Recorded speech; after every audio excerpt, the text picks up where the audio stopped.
La prueba más fiable de brujería era negar vehementemente la acusación. Cuanto más desesperadamente la acusada defendía su inocencia, más crueles eran las torturas a las que se la sometía.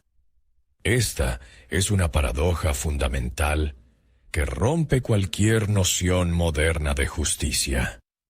En la lógica perversa del inquisidor, la resistencia no era fortaleza de espíritu, sino una prueba directa de la ayuda del diablo.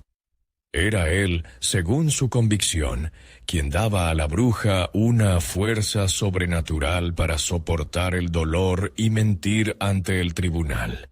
Desde la perspectiva de este sistema, una persona inocente es débil y debe quebrarse de inmediato. La persistencia, en cambio, era el estigma de una alianza con las fuerzas oscuras. Era una trampa lógica hermética. Si guardas silencio, ocultas tu culpa. Si dices que eres inocente, el diablo te está ayudando a mentir. Esta lógica fue codificada oficialmente en el año 1487, en el Tratado El Martillo de las Brujas. Pero si la resistencia era inútil, ¿por qué miles de personas no solo guardaron silencio, sino que confesaron voluntaria y detalladamente lo impensable? Aquí yacen dos grandes enigmas. El primero, ¿cómo miles de personas educadas y cuerdas pudieron confesar haber volado en escobas y haberse aliado con el diablo, si esto no solo contradecía el sentido común, sino que era una sentencia de muerte garantizada? La resolución de este misterio será la culminación de nuestra investigación en la 7ª sección. Y el segundo enigma: ¿de dónde surgió en toda Europa la epidemia de la caza de brujas, si en las regiones donde se prohibieron las denuncias anónimas, esta cesó casi al instante? La respuesta a esta pregunta la obtendremos a mitad de nuestro camino, en la 5ª sección. Según las estimaciones más conservadoras, entre 40.000 y 60.000 personas fueron ejecutadas. Esto es comparable a la población de una ciudad moderna entera. Las respuestas a estas preguntas destruirán el mito de la Edad Oscura y revelarán un mecanismo de control mental frío, calculador y espeluznantemente moderno. Esto no es un simple video histórico. Es la disección de 6 herramientas psicológicas de presión eternas, codificadas hace 500 años. Al final de esta investigación tendrás el arsenal completo del inquisidor. La trampa de la presunción de culpabilidad, el aislamiento y la privación del sueño, la imaginación guiada y otras técnicas que no han perdido vigencia. El objetivo no es simplemente saber cómo funcionaba entonces. El objetivo es aprender a reconocer cómo estas mismas técnicas, simplemente cambiando de apariencia, se utilizan hoy para manipular la mente. En la propaganda, en las relaciones tóxicas, en la cultura corporativa del siglo XXI. En 2 minutos conocerás el primer y más insidioso elemento de este arsenal: la trampa lógica que convertía cualquier palabra del acusado en una prueba de su culpabilidad. ¿Cómo podía el grito desesperado de «soy inocente» ser para el inquisidor la prueba más convincente de culpabilidad? Esta es la primera herramienta del arsenal, la trampa de la presunción de culpabilidad. El inquisidor partía de un axioma: si la Iglesia te ha señalado, ya eres culpable. El juicio era solo una formalidad para obtener una firma. La lógica de esta máquina era hermética. La confesión confirmaba la culpa, y la negación era un pecado de soberbia. lo que también confirmaba la culpa. Pero no se trataba solo de herejía. Se trataba de alta traición contra Dios. Cualquier resistencia al tribunal no se consideraba una defensa, sino un acto de guerra contra la fe. Y es imposible librar una guerra contra la Iglesia en solitario. Para ello se necesitaba un patrón poderoso, el diablo. Esta lógica funcionaba como el cauce de un río, dividido artificialmente en dos corrientes. Una corriente, la confesión; la otra, la negación. Ambas ramas estaban excavadas de antemano para desembocar inevitablemente en la misma cascada. El veredicto de culpabilidad. Esta trampa para las palabras era solo el contorno exterior de la prisión. El verdadero trabajo para quebrar la voluntad comenzaba mucho antes de la primera pregunta, en completo silencio. ¿Qué era más aterrador para la acusada que las torturas formales? El silencio y la oscuridad absolutos. Esta es la segunda herramienta. El aislamiento y la privación del sueño. La víctima era encerrada en un calabozo de piedras sin ventanas, a menudo bajo el nivel del suelo. Los únicos sonidos eran los latidos de su propio corazón y el goteo de agua de las paredes. Los inquisidores comprendieron intuitivamente lo que la ciencia demostraría 500 años después. La privación sensorial completa hace que el cerebro enloquezca. Después de 48 horas, comienza a generar sus propias alucinaciones visuales y auditivas para compensar la falta de estímulos. La frontera. Entre la realidad y la pesadilla se desvanecía. Por los protocolos de los interrogatorios, sabemos que las brujas comenzaban a ver demonios y a oír sus voces directamente en la celda, incluso antes de que comenzara el interrogatorio. El cerebro, quebrado por el aislamiento, creaba él mismo las pruebas de culpabilidad. Y la situación empeoraba, pues a la víctima se le arrebataba lo último que le quedaba: el sueño. Imagina que no te preguntan, ¿cometiste el pecado? Sino, ¿con qué frecuencia se le aparece el diablo en forma de gato negro? Cualquier respuesta ya confirma que estás discutiendo los detalles, no el hecho en sí. Esta es la tercera herramienta, el arte de las preguntas capciosas, codificado en el tratado. El martillo de las brujas. La pregunta siempre contenía una afirmación oculta y ofrecía una elección entre dos opciones acusatorias. Esto no era una improvisación de sádicos.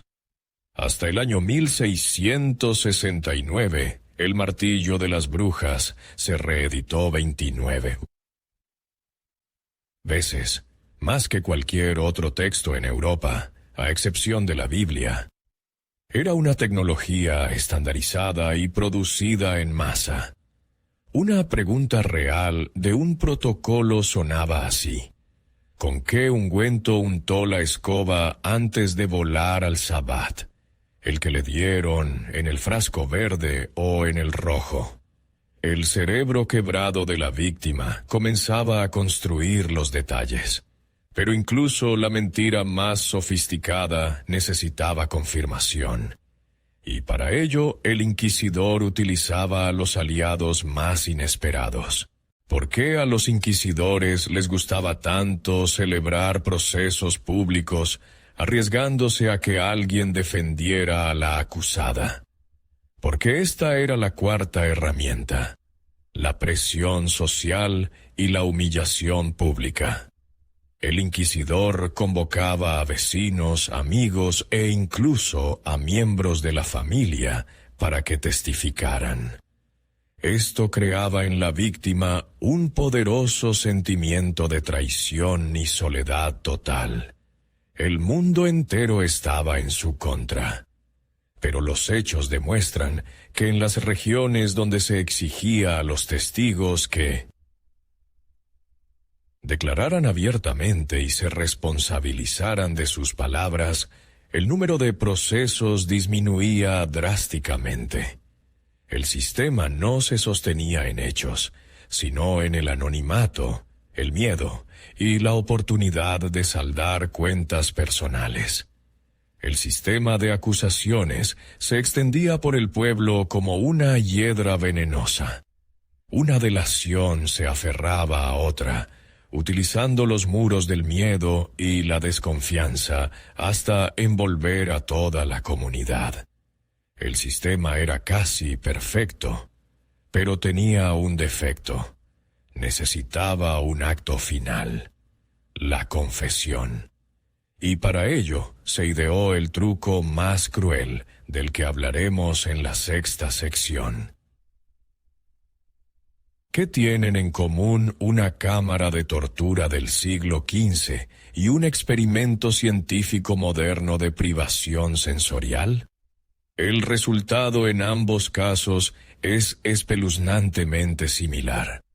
Los inquisidores descubrieron intuitivamente lo que la ciencia demostraría 500 años después. La víctima era colocada en la oscuridad y el silencio absolutos, donde los únicos sonidos eran su propia respiración y los latidos de su corazón. Podría parecer simplemente un método cruel para quebrar la voluntad, pero la realidad era más aterradora. Investigaciones modernas demuestran que, tras 48 horas en tales condiciones, el cerebro, privado de estímulos externos, comienza a atacarse a sí mismo. La corteza prefrontal, responsable de la conexión con la realidad, pierde el control. La persona experimenta alucinaciones vívidas e incontrolables. Y esto coincide exactamente con los protocolos de los interrogatorios. Las brujas describían visiones de demonios incluso antes de que el verdugo las tocara. El inquisidor no buscaba brujas, las creaba en un laboratorio de vacío. El cerebro en aislamiento es como un colador que se agita en vano durante mucho tiempo. Su estructura, diseñada para procesar señales, se destruye y deja de distinguir la realidad de la ficción. Cuando la realidad se desdibuja, la voluntad de resistir desaparece. Pero para acelerar el proceso, los inquisidores le arrebataban a la víctima lo último que le quedaba, el sueño. ¿Por qué la tortura de la vigilia, tormentum insomniae, era un elemento obligatorio del interrogatorio, aunque formalmente no figurara en la lista de torturas permitidas? Los inquisidores la valoraban más que el potro. Se obligaba a la persona a caminar por la celda durante días, sin permitirle cerrar los ojos. A primera vista, el objetivo es obvio. El agotamiento físico hace que la víctima sea más cooperativa. Sin embargo, la neurobiología muestra un panorama diferente.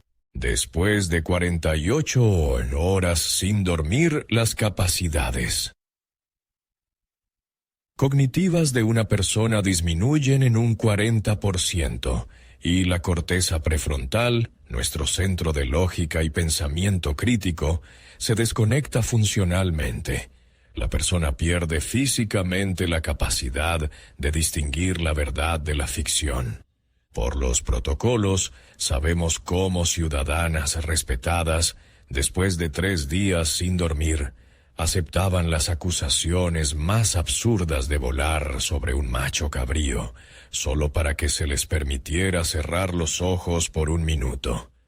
No era un interrogatorio, sino una programación biológica, Y en ese momento, cuando la mente de la víctima se ha convertido en arcilla maleable, entra en escena la principal herramienta del inquisidor.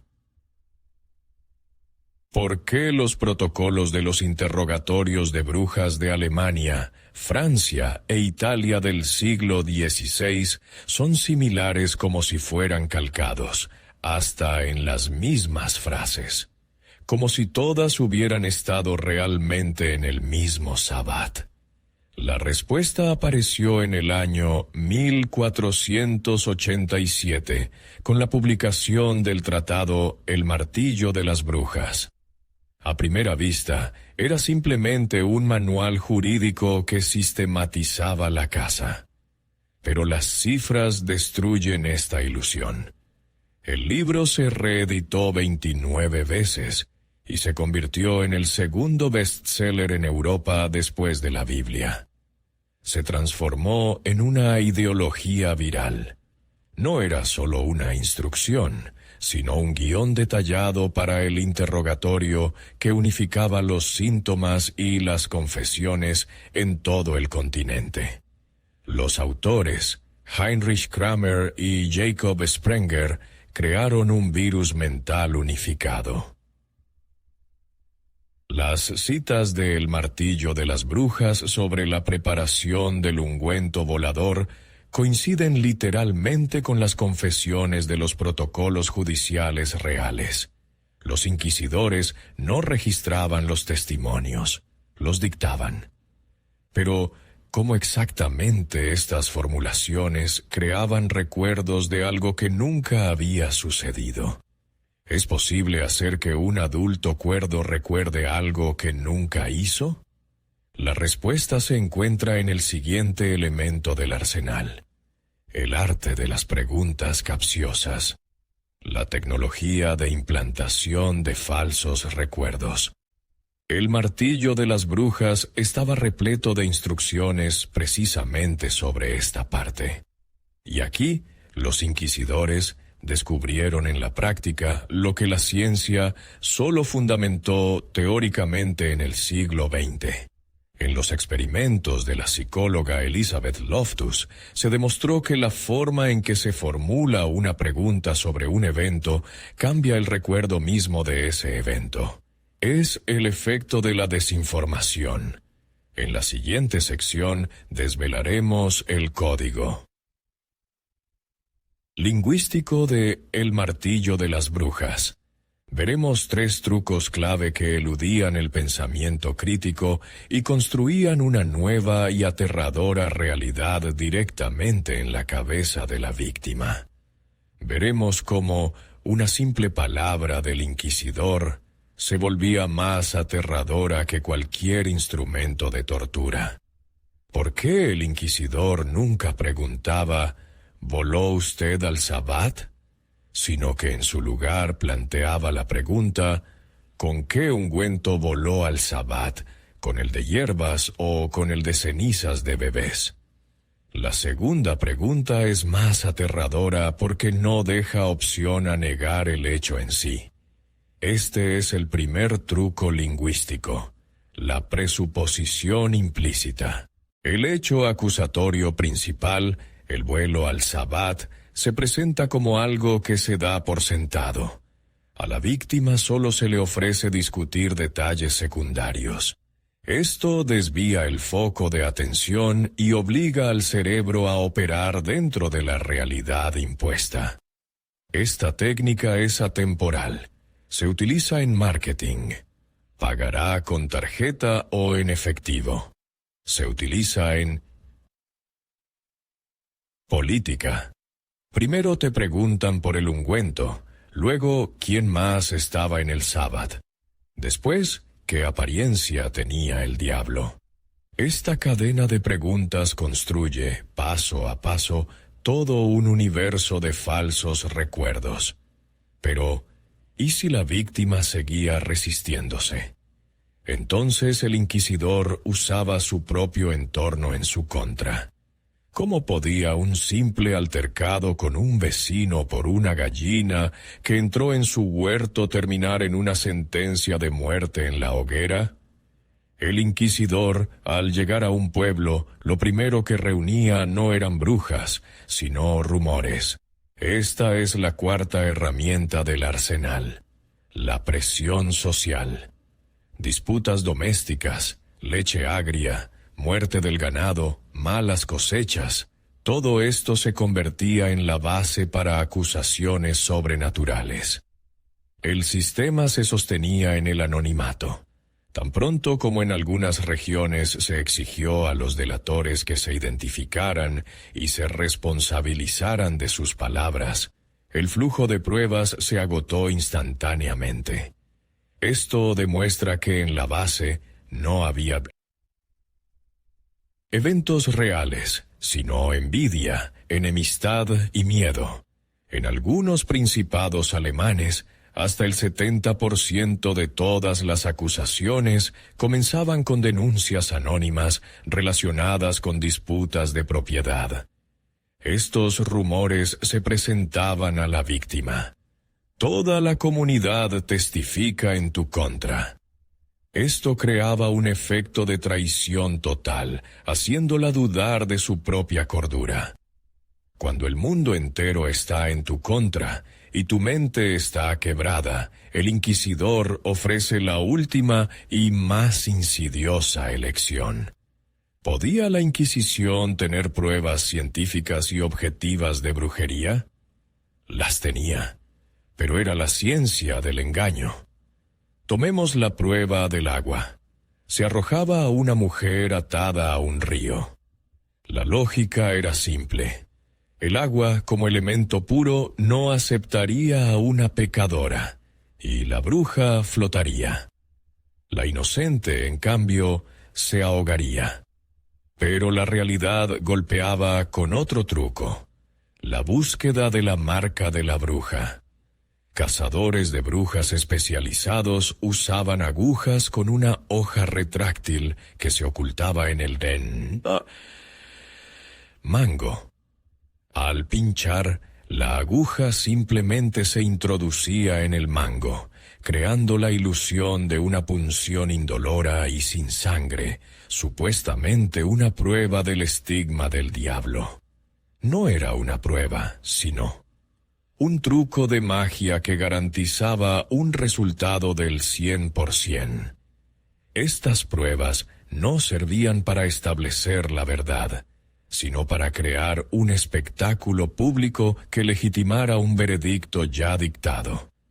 Cuando todas las pruebas estaban reunidas, a la víctima solo le quedaba una cosa: tomar una decisión sin elección. Te ofrecen una elección: morir de una forma atroz en el fuego después de varias semanas más de tortura, o morir rápidamente por la espada mañana mismo. Pero con una condición: debes arrepentirte públicamente y confesarlo todo. ¿Qué elegirías? Esta es la quinta herramienta del arsenal: la ilusión de elección. Según la ley, una bruja arrepentida podía ser misericordiosamente decapitada o estrangulada antes de ser quemada. A la que se resistía le esperaba ser quemada viva. En esta etapa, el inquisidor cambiaba drásticamente de papel. De torturador despiadado, se transformaba en la única persona que podía ofrecerle un alivio a su sufrimiento. Se convertía en su salvador. Para la psique quebrada de la víctima, esta oferta parecía un acto de suprema misericordia. Su confesión no era una rendición, sino una decisión racional para poner fin a un tormento insoportable. Pagaba con una confesión falsa por lo único que le quedaba: la posibilidad de morir sin dolor. La confesión se ha obtenido. Pero, ¿por qué era tan importante para la Inquisición que fuera pública? La confesión pública no era simplemente el final, era el fundamento de todo el sistema. Esta era la sexta herramienta: el espectáculo público del arrepentimiento. Cuando la bruja, quebrada y traicionada por todos, subía al cadalso y, frente a todo el pueblo, relataba en detalle su alianza con el diablo. Era un acto de propaganda potentísimo. Era una prueba viva y palpable de que el mal era real, que la Iglesia tenía razón y que cualquiera podía ser el siguiente. Esto convertía la ejecución de una persona en una lección para miles. El miedo sembrado por este espectáculo se convertía en la garantía de que la caja de denuncias de la iglesia local nunca se vaciaría. Así, el sistema cerraba el círculo y se retroalimentaba. Pero aquí surge la principal paradoja. Si el sistema era tan hermético, ¿por qué se derrumbó? ¿Y qué simple truco legal introducido en algunas regiones colapsó instantáneamente toda la maquinaria de la casa de brujas? Esto nos lleva a la respuesta del segundo enigma que planteamos al principio. ¿De dónde surgió en toda Europa la epidemia de la caza de brujas? Si en las regiones donde se prohibieron las denuncias anónimas, ¿esta cesó casi al instante? La respuesta revela el elemento más cínico de todo el mecanismo. La Inquisición no luchaba contra las brujas. Utilizaba el miedo a las brujas como combustible para una máquina de control social. Al llegar a un pueblo, lo primero que hacía el inquisidor era instalar una caja de denuncias en la iglesia. No era un instrumento de justicia, sino una caja de Pandora que liberaba a todos los demonios de una pequeña comunidad. El análisis de los protocolos muestra que la abrumadora mayoría de las denuncias no tenían una base sobrenatural, sino doméstica. Disputas por tierras, celos, enemistades personales. El crujido de la pesada tapa de roble de esa caja se convertía para muchos en el sonido del ajuste de cuentas. El sistema utilizaba conscientemente los vicios humanos para enfrentar a la comunidad contra sí misma. Pero, ¿cómo obligar a una persona a dar falso testimonio contra su vecino, condenándolo a la muerte? El inquisidor utilizaba el miedo. Negarse a testificar contra una bruja evidente podía interpretarse como simpatía por la herejía y, por lo tanto, como complicidad. El silencio se convertía en un riesgo. Luego el inquisidor interrogaba a varios de los testigos más débiles o dependientes y leía sus testimonios ante los demás. Esto creaba la ilusión de un consenso. Aquí entraba en juego el efecto de conformidad, demostrado en el siglo XX por Solomon Asch. Las personas aceptan la opinión de la mayoría, aunque sea evidentemente falsa, simplemente para no convertirse en marginados. El proceso de testimonios públicos se parecía a la acumulación de presión en una caldera cerrada. Cada nuevo testigo aumentaba el miedo, hasta que callar se volvía más peligroso que mentir. Así es como la comunidad pasaba de ser protectora a ser verdugo. Y aquí está el hecho clave que destruye todo el mito de la caza de brujas. Tan pronto como en algunas regiones, basándose en las normas del derecho romano, se introdujo una regla simple. El denunciante debía presentarse abiertamente y, en caso de una acusación falsa, recibir el mismo castigo que se le impondría al acusado. El flujo de testimonios se agotó instantáneamente. En algunos principados alemanes, el número de procesos cayó más de un 90% en un solo año. Esto demuestra irrefutablemente que el sistema no se sostenía en brujas reales, sino en la calumnia impune. no era una búsqueda de la verdad, sino una tecnología de control a través del miedo y la desconfianza mutua. Cuando tanto la mente de la víctima como su mundo estaban completamente destruidos, el inquisidor daba el último paso. Ofrecía algo que era imposible de rechazar.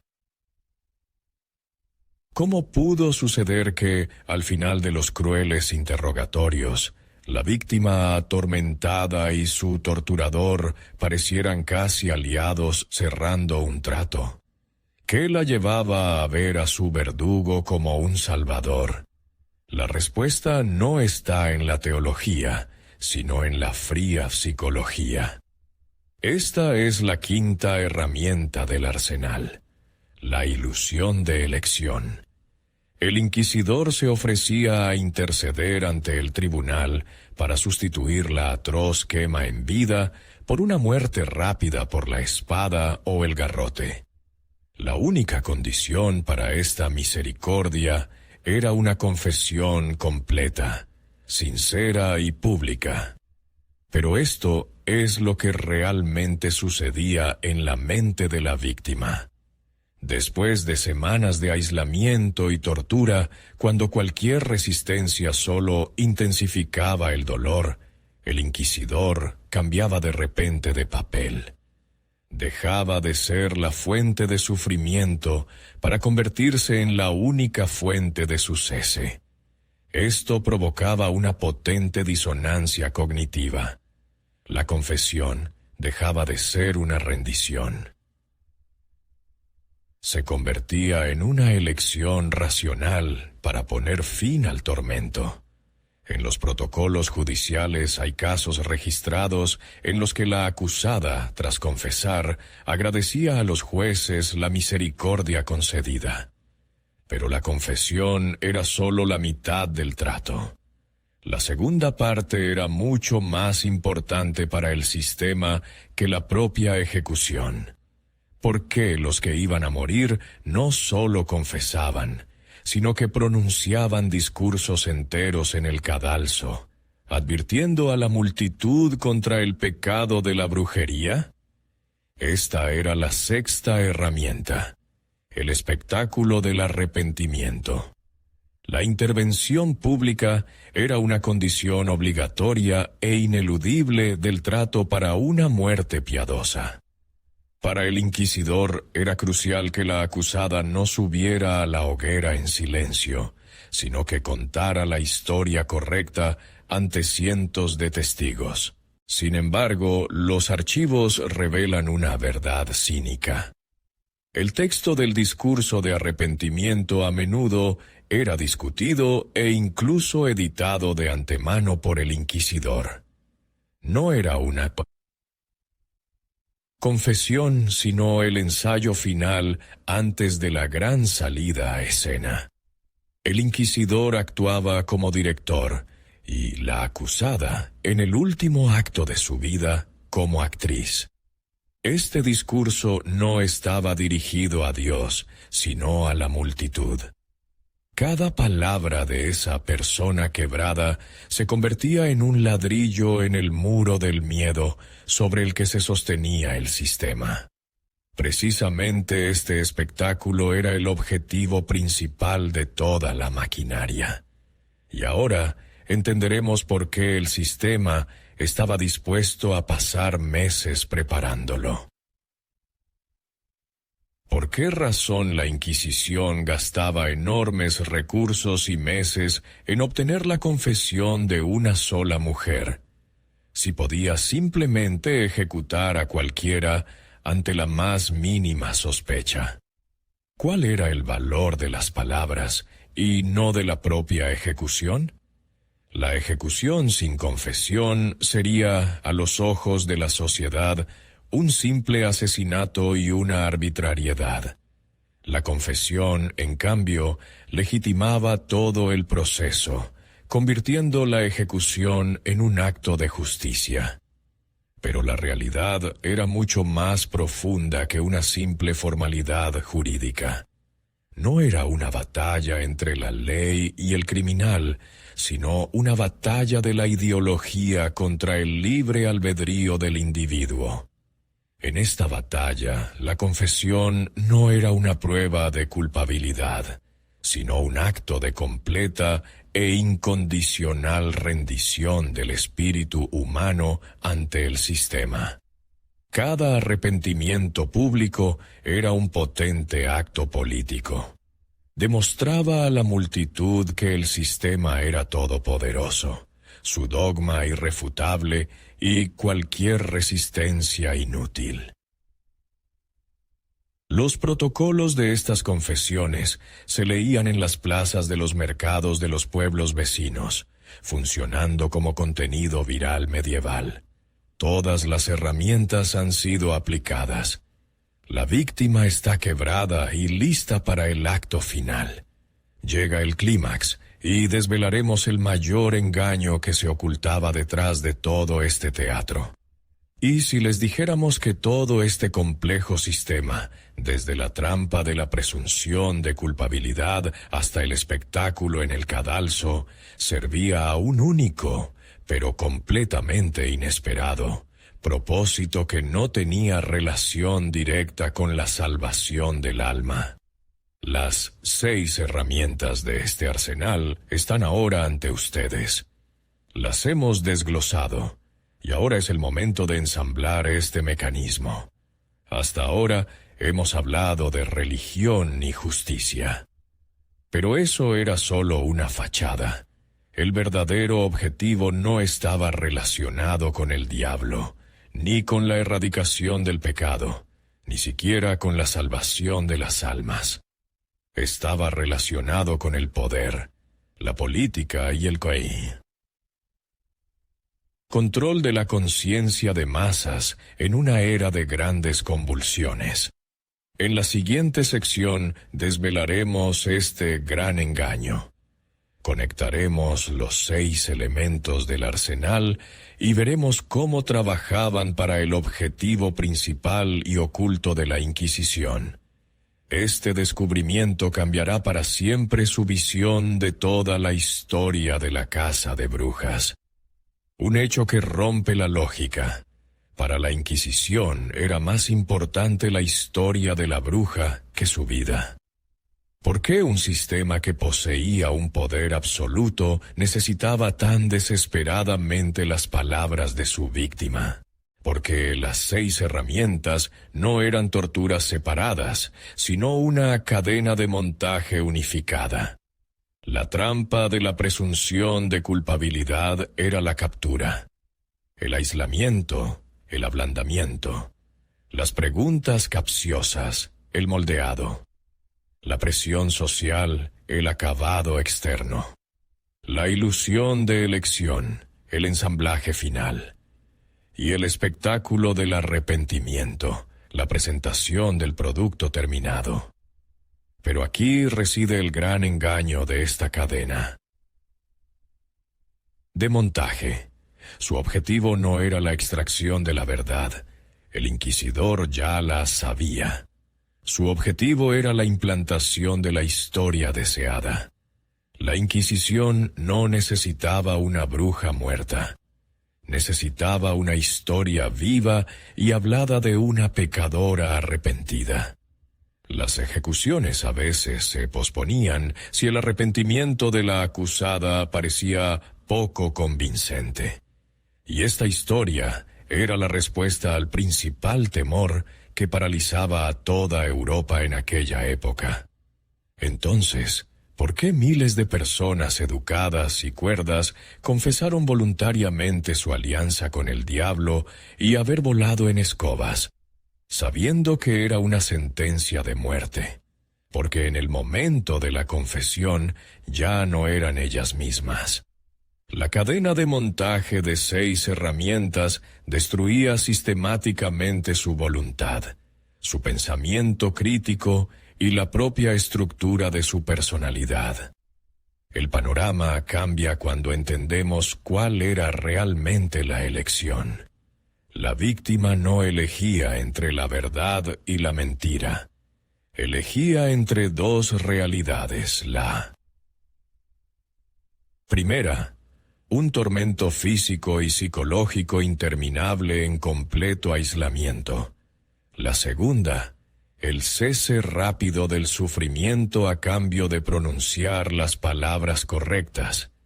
No confesaban porque lo creyeran, sino porque el sistema no había dejado nada de su personalidad, excepto esas palabras. En los protocolos hay confesiones no sólo de alianzas con el diablo, sino de haberse transformado en un gato. Era el grito de un alma dispuesta a aceptar cualquier absurdo con tal de oír la frase «El interrogatorio ha terminado». Ese era el precio por el derecho a finalmente morir. Pero, ¿para qué necesitaba el sistema este precio terrible? ¿Qué problema fundamental socavaba la autoridad de la Iglesia en la Baja Edad Media? ¿Y cómo la casa de brujas se convirtió en su genial, aunque monstruosa, solución? La peste, el hambre, las guerras y el auge de las herejías generaron la pregunta principal: si Dios es todopoderoso y bueno, ¿por qué hay tanto mal y sufrimiento en el mundo? ¿Quizás el poder de la Iglesia no proviene de Dios? La realidad golpeaba con su cinismo. Cada espectáculo de arrepentimiento en el cadalso ofrecía una respuesta visual y simple a esta compleja pregunta. El mal existe en el mundo no porque Dios sea débil o la Iglesia esté equivocada. El mal existe en el mundo porque entre ustedes hay traidores, brujas que han hecho un pacto con el diablo, y ellos son los culpables de todo. La casa de brujas no fue un acto de justicia. Fue un teatro político, una gigantesca campaña de relaciones públicas para gestionar el miedo.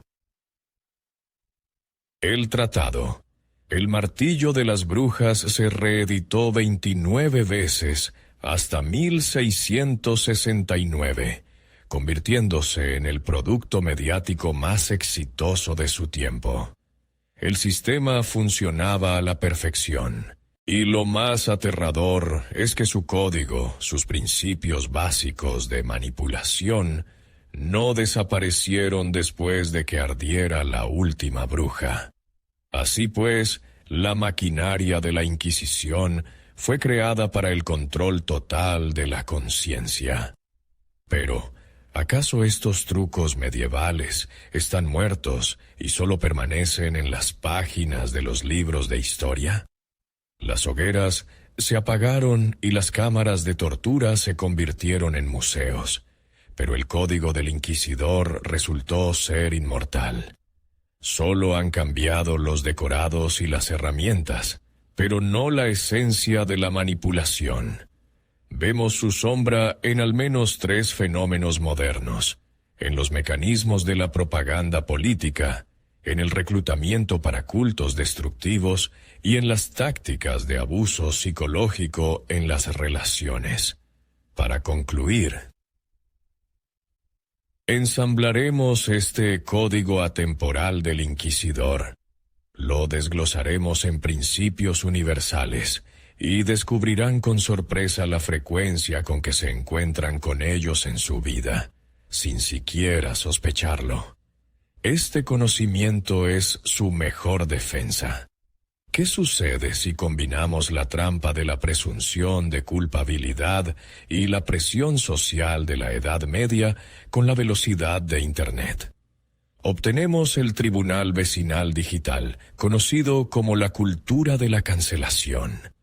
Una acusación pública en las redes sociales, a menudo tan anónima como las denuncias de la Inquisición, crea instantáneamente una presunción de culpabilidad. Luego entran en juego los algoritmos, que actúan como propagadores de fuego. Una chispa de acusación cae en el bosque seco de la opinión pública, y una ola de odio se enciende al instante, quemando reputaciones antes de que aparezcan los hechos. El acusado no tiene oportunidad de defenderse. Cada una de sus palabras, como las de la bruja, se interpreta en su contra. ¿Recuerdan haber visto cómo una acusación en línea destruía la reputación de una persona antes de cualquier investigación?